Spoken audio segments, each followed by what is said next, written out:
This video is brought to you by the desire to be sponsored by Loot Crate. Hashtag not sponsored, hashtag wanna be sponsored.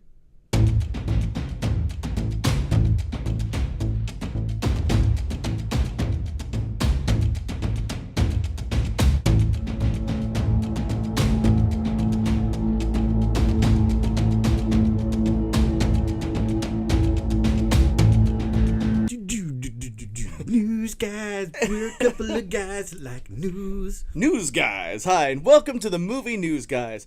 Today we are going to be talking about the entirety of Season 7 of Game of Thrones.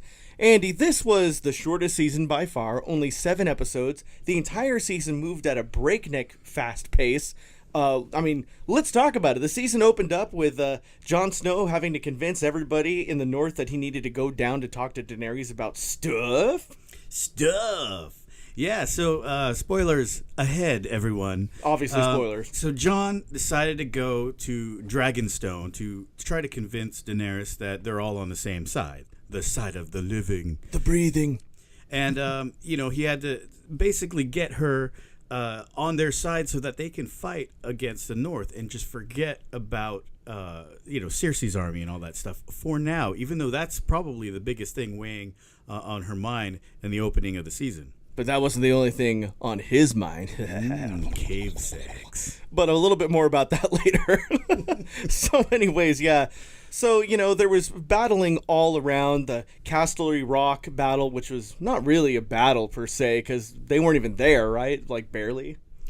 Well, they didn't know that. They thought that it was a good fort to try to storm to, basically take that part of the land. And since that was the Lannisters' home base, they were hoping to do some serious damage into their army. But little did they know, they expected Daenerys to do that. So they took all the provisions, everything out of there. So basically they stormed an empty castle. So I would say then after that, one of the bigger highlights was the battle after that, which was, of course, when we actually saw the first dragon attack and Daenerys showed up, and there was the whole Jaime rushing towards a dragon cliffhanger. Let's talk about that a little bit. Yeah, man, that opening up, Jon and Daenerys are having their little sweet talk, kind of the courtship, and she even asked his advice, which was really kind of a new thing because she didn't know who this guy was and he didn't really know who she was. But she kind of trusted his advice, I guess, a little bit. And she asked him, what would you do? Would you just do what I want to do and just burn the place down and, basically attack Cersei? And he kind of said, well, maybe we shouldn't do that, because if you burn everybody, if you kill everybody, then what are you going to rule over? Just ash. Yeah. And the next scene, what did she do? She decided to bring her dragon. Oh, yeah. What a scene. The caravans on their way back from Casterly Rock with all the provisions, and then they had that amazing giant, crossbow. The big crossbow. I guess they must have assumed that the dragon might be a threat, so they had that with them. And then, the first wave was the Dothraki. Yeah. Just ruthless. I mean, wow, it was quite a spectacle, and they came in and basically just took a lot of their front guys out of that. I don't think they were expecting that attack anyways. And then just as things are kind of, I don't want to say even, but it looked like they kind of had it under control a little bit, you hear that roar of the dragon. But it's more like this. Yeah, so Jaime was, going headfirst in that dragon turn. He was like, you idiot. And then, but of course he fell in the water. And of course, by the next episode, he was going to be okay because, he's not going to die. It wasn't the last time that his life was threatened this season. So of course, Jon Snow and his group of merry men go up to the north to find themselves a White Walker. And, in probably my favorite episode this season, they have the Dirty Dozen, all of those guys, the Hound, and the flame guy. Flame on. I can never remember their names, but the Lord of the Light crew, the kind of the guy that just died a million times. And then Gendry, I think his name is, and all that, so all of them went up there to get a White Walker, and they did, but half of them died, and Daenerys showed up with her dragons, and then the big moment where the Ice King, he throws his spear and kills one of the dragons. And, obviously the end of that episode where the dragon reveals his blue White Walker eye was just incredible. And it pays off Because in the next episode, that very same dragon is tearing down the wall. Yeah, which we'll get to that for sure. That was an amazing finale. So obviously they're up there to get themselves proof so that they can get Cersei's army on their side to find the dead. Postpone the big war of the thrones until the major threat, the big war is taken care of, and then who knows what happens after that. So yeah, they successfully get one, and they fly off with only 2 dragons left. And then, of course, they go to King's Landing, and they do convince Cersei that, there's a threat and they all need to band together, and miraculously she agrees. But then Honest Abe, Jon Snow, has to be like, no, I'm with Daenerys, she's my queen. And so then she's like, nah! And, then she runs away. Tyrion risks his life to talk to his sister who hates him, and then she comes back, she's like, all right, we're going to join forces. But then she pulls another 180, and she tells Jaime, like, nah, that was all a ruse. I sent the guy over there to do my bidding, and whatever it was. And, she kind of threatens Jaime's life a little bit with the mountain there. He's like, you wouldn't dare. And he's like, shling. Oh, yeah. That wasn't... she's been playing the whole baby card, and I still think that that's just a ruse to get pretty much Jaime and Tyrion kind of, thinking about her in a different way, but I don't think it's working too well. And had Jaime not disbelieved that he would actually be dead, if they would have waited a little bit longer, given her enough time to let it happen and let it all sink in, I think he would have been dead at that point if he had not walked away. Yeah, and it kind of alludes to the idea that he might be crossing sides next season. Oh, I definitely think that. When he leaves, he is so disappointed because he really does. Seeing that white there at the courtyard, it was like the dragon's arena. Yeah, you could see the terror in his eyes, and he's never really been one that wants to conquer or rule. He's just been on his family's side, and at this point he feels like she's going to take us down the wrong way. Yeah. Sending Euron. Yeah, Euron. Is it urine? Urine. Urine. And when she finds out that was all a plan for him to pretend like he was running away. Yeah.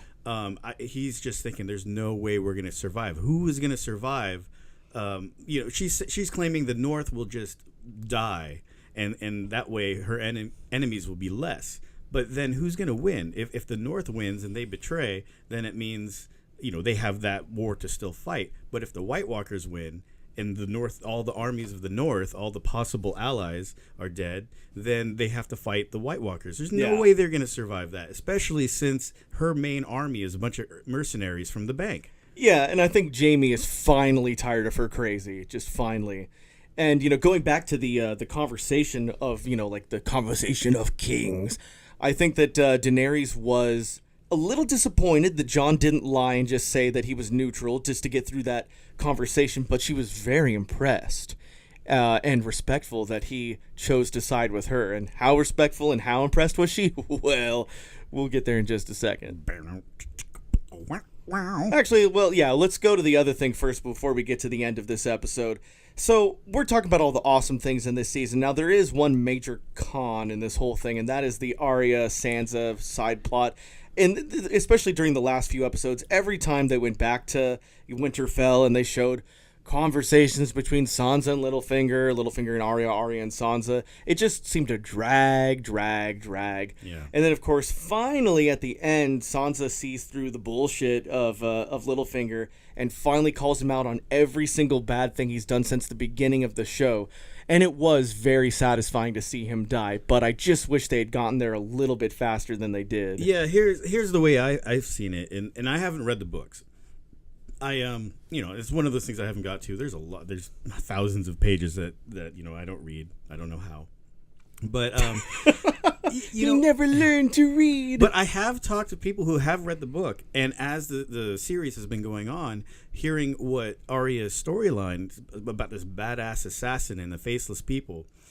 Is that what they are? The faceless people? The faceless men? Yeah. So, I'm expecting this awesome, her going to train and this big story with Arya, and it never got there. Yeah. And then so it's like they skipped all of what I'm guessing in the books was all the cool parts of her character were gone. And then so when she's back at Winterfell talking to her sister, you think that something is going to happen to kind of further Arya's storyline or Sansa's like, meh.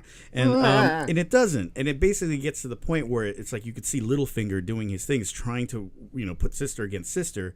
And then at the end, they're just like, we were in cahoots the whole time. Woo! And I feel like it just, because they rushed it, well, first of all, I think they took way too long to get through that storyline, but it got to the point where they just rushed it, and you felt like you were just tired of those two characters. Yeah.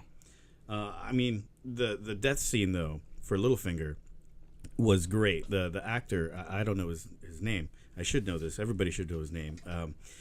He played that so well, because I think through all of the 7 seasons, he's been like, Sansa. Sansa. Lady Catelyn.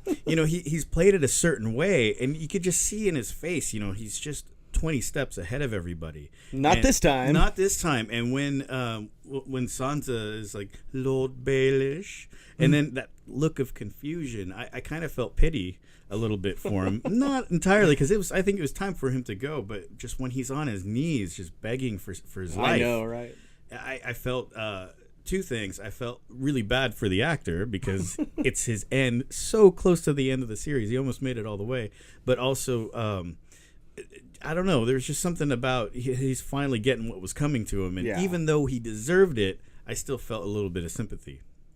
And he was like, help me to some of the other guys, and they're like, fat chance or whatever they said. Yeah. And I don't feel like there was. They didn't say that. I don't feel like there was any doubt that he really loved Sansa and her family. Yeah. So even she said so. She said in his own weird way he loved her. So, but his agenda just wasn't fitting in line with everybody else's agenda.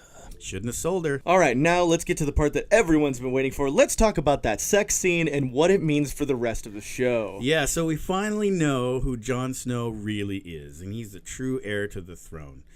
He is a Targaryen. He's not a Snow, and he's not a Son. A lot of people thought that he was, a bastard son of Dorne. So he is truly the heir to the throne. Son of Rhaegar Targaryen, yes, who was the heir to the throne. Ergo, he is now the heir to the throne. Daenerys' older brother. Yeah, Rhaegar was her older brother. Yeah. And since that's the son, making them, second cousins or something? Actually, Jon is her nephew. Oh, yeah. Well, actually, I guess that makes perfect sense. So it's nephew and aunt sex. To all of our listeners, we do not condone incest or cousin or aunt and nephew sex. But in the Game of Thrones world, I mean, when brothers and sisters are going at it, I feel like this is not that big of a deal in that world. It's not. And, I imagine there's so much death, poverty. Well, when I guess if you're in the upper class, things might be different, but apparently Targaryens have been doing that kind of thing since the beginning. That's what I've heard too. And I wanted them to get together from the very beginning, and even still, I like that they're doing that, but it's still a little gross. But, it's throughout 6 seasons, they never met each other. And then as soon as they meet face to face, it's like you can see it, that immediate chemistry. It's like, oh, these two are going to be boning by the end of the season. And here we are. But what I love is that scene is bookmarked by the scene with Bran talking to Sam about the whole thing. And he's like, he's the true heir to the Iron Throne. We have to tell him, and Bran is there but not there. I'm the three-eyed raven. So he knows everything. Yeah, it's like you couldn't have told us this earlier. Thanks. Actually, I'm sorry. I take that back. He didn't know until Sam showed up about the annulment.